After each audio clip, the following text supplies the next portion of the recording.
And we're back, and you're listening to the Metal Magdalene with Jet Calgary Metalfest pre-show. Now, in tonight's show, we have plenty of music and a few interviews, and right now I have with us Gord Kirchin of PileDriver. Welcome to the show, Gord.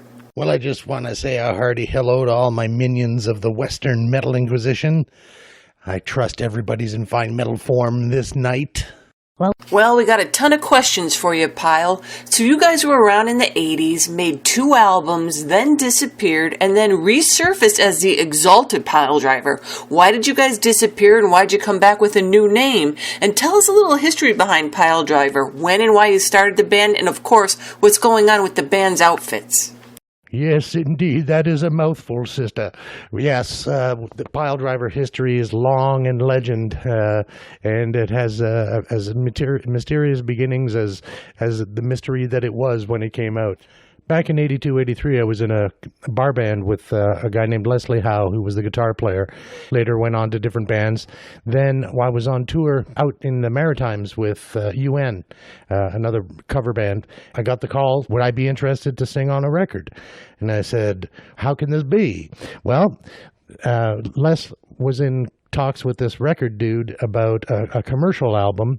Him and his wife then went on to be 121, this commercial act. Him and the record weasel were talking about how he had this metal division that if there was good artwork on the cover, no matter what crap music was inside it, it would sell about 20,000 copies. That anybody could do a thrash metal album. And so they decided that's exactly what they were going to do. So Les set out to write and record and produce this thing, and I was recruited to come in and sing on it. I couldn't turn down the offer of finally having all my dreams come true and be on an actual record out in the stores. So I signed whatever was put in front of me. I wanted it so bad. Little did I know that they would go on to sell 500,000 copies, and I would only get the $250 down payment on my services rendered, as it were. So, then it went out and became this underground hit, and the record weasel was too short-sighted to actually follow through and do something with something that was blowing up, and he missed the ball, trying to keep it all a big mystery secret. And then once the horse is out of the barn, then he tried, as it started to fade, he tried to do a second thing, but Les didn't want to do any dealings with it anymore because he too got burned by him. So the record weasel commandeered the services of Dave DeFies and Eddie Persino of Virgin Steel, who owed him 2 albums, to do him a favor and write up a second PileDriver album for me to sing on. And again, I got burned again, but I got myself onto a second album out there, so yay for me. Those boys discovered that he was all a scam, and so they dropped out pretty quick too. Even though part of their deal to get out of their deal was to do that Exorcist album, and there was something other involving his sister on vocals. I can't remember the name, Original Sin or something like that. So that is the ignominious beginnings of PileDriver and its heyday. While everybody was frothing at the mouth, there was this record label dude who was basically ripping us off and reaping all the coin off of all you wonderful metal maniacs out there. So we got the shaft, but you guys got to enjoy some pretty decent metal, if I do say so myself. Kind of proud of my contributions there anyways. That was that. It died before it ever got off the ground. Then people have lives, get jobs, wives, babies, and computers became a thing that you could have at home. And I was a little late to the party. It was 95 when I got a computer in my house. And for the heck of it, one day I typed PileDriver into the Alta Vista search engine, and lo and behold, I discovered that I'd been lied to by the record weasel, that you freaks loved this stuff, and it was actually kind of popular. I was kept in the dark the whole time so that he wouldn't have me having any expectations of royalties, and I had no clue that it had gone and ballooned in the underground to the thing that it is today. So I vowed at that time that I was going to try and get it together to at least bring it to the fans out there. If the the record weasel was too short-sighted to do anything about it. Well, I was going to do what I could. So I put together a band, and I noticed that there were several pile drivers out there already, out there online, and God damn it, how am I going to get around? I can't sue everybody. I ain't got no money. So I decided, well, I'm just going to pluck this word here from my eponymous song. I am the Exalted PileDriver, not one of these run-of-the-mill interweb pile drivers. And so that's how the name got changed. And hey, if it helps delineate me away from the record weasel, I'm all the happier for it. So around 2005, finally got a lineup that was able to play more than 6 of the songs sort of right. And we got out there and we did a couple of shows. Montreal Metal Massacre was our first big show with Anvil and Exciter and all the Canuckistanian standards. And every once in a while, we trot ourselves out there when there's a show that's willing to knock on our leather-laden door and see if we can do it. And that's what we do. We bring it out to the fans. We're not getting rich, certainly. Hey, I'm doing what I can to bring it to the fans because the fans brought it to us. I never knew that it was such a huge success till I got online, and I'm glad to be here and be the big mouthpiece for it. And big, I mean in girth and in weight, as you probably have seen. Nonetheless, I better let you talk for a change, huh? Sorry, I'm monopolizing. Since coming back, what kind of touring have you guys been doing? What kind of touring have we been doing? Sadly, there's not a lot of demand, I'll call it, for the pile here in Canada or North America for that matter. So we play a lot in Europe, a lot in Germany specifically. But we've done a lot of festivals over there. Bang Your Head, Headbangers Open Air, Up the Hammers down in Athens, Greece. We're doing a bunch of small but very, very cool ones like the Kuten Forever Fest and Raging Death Date, these more underground type festivals that are really, really cool. The occasional hometown shows. I lived in Montreal for a while, and the guys lived in the Toronto area. So we would do the easy gigs, Montreal and Toronto gigs, once in a while heading out to Quebec City and things. But this is finally breaking out of the East and finally getting out West. This will be my first time performing out West since I was in Fist back in 82, 83, the winter of 82. That was the last time that I got to sweat it out for you out here, and I cannot wait. Oh, can you believe this, Bill? How Canuckistanian metal in your face, maple metal can you cram down our throats? This is going to be awesome. With costumes like you guys have, you must get a lot of groupies. How do you handle all the attention? Well, that's the funny thing, you see. Much like how PileDriver has sort of entered the record industry opposite the way other bands do, it kind of seems to work the same way in that arena. In that, on stage, you'd think I was some kind of Adonis sex god with all the lovely ladies coming up and rubbing my Buddha-like belly and getting some action going in the what I'll call the entertainment zone of the costume. And after the show, when I take the costume off, I'm in incognito. Nobody knows who the hell I am, and I ain't getting nothing. I just look like a fat old man. I don't look like the leather demon that I portray and play on stage and star in films. No, I get nothing, and it's quite disheartening, because that's why any of us have ever strapped a guitar on or picked up the drumstick in the first place, right?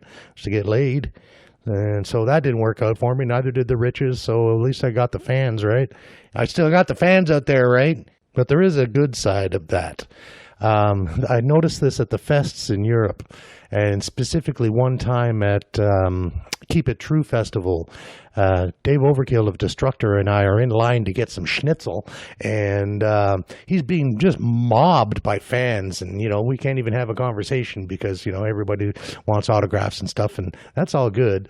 But I was kind of giggling to myself because I'm able to eat my schnitzel uninterrupted. I kind of like this incognito thing. And damn it, if the bastard, once I pointed that out to him, he made it his mission to make sure that wherever I walked, everyone knew who the hell I was, as in, hey, look, it's the PileDriver. Hey, everybody, PileDriver walking. So, yeah, he blew my cover there for a while, but I have to say the incognito-ness allows a bit of normalcy in pretty chaotic situations, such as at the venue amongst everybody. But I do hang out and meet and greet and sign autographs and take pictures and lick earlobes and might even share a donut, but don't push it, you know. Now, as the Exalted PileDriver, what releases do you have, and will you be writing more albums, do you think? Since the ignominious bad old days, upon my return, I thought I was going to have a huge phoenix-like return to my former glory with Metal Manifesto, but unfortunately, that was bereft with mistakes and overlookings. The ball was really dropped by the label on the release of that, and almost nobody on the planet knew it was out. And if they did get one in their hands, it was the wrong video on the DVD if their copy had the disc in it, as a couple of thousand were shipped out with no DVD at all in them, let alone the wrong one. The artwork was, I thought, was to be the preliminaries, and it turned out it was the finals. And I was kind of fooled there.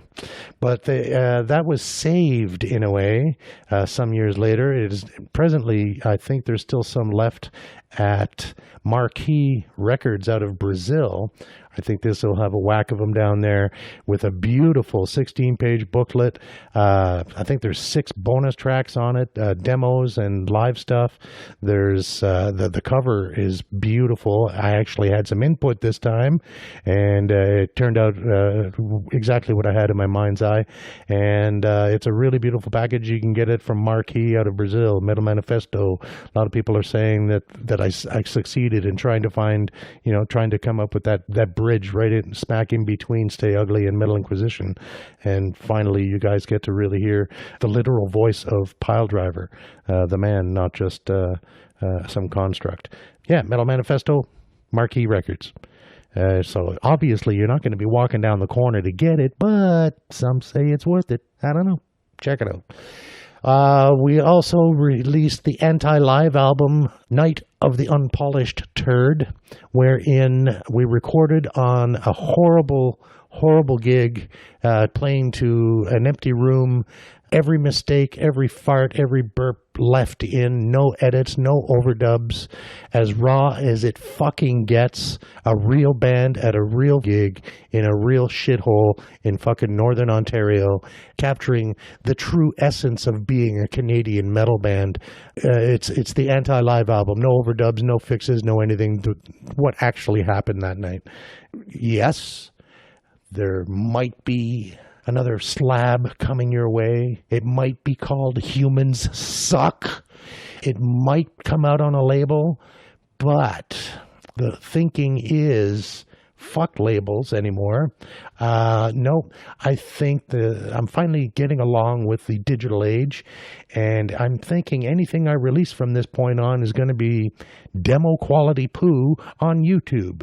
Still going to put out some snarly shit, and I'm sure somebody out there is going to like it, even if it's just the 3 people that were at that gig in Cochrane. Somebody will, and that's what it's all about at this point anymore.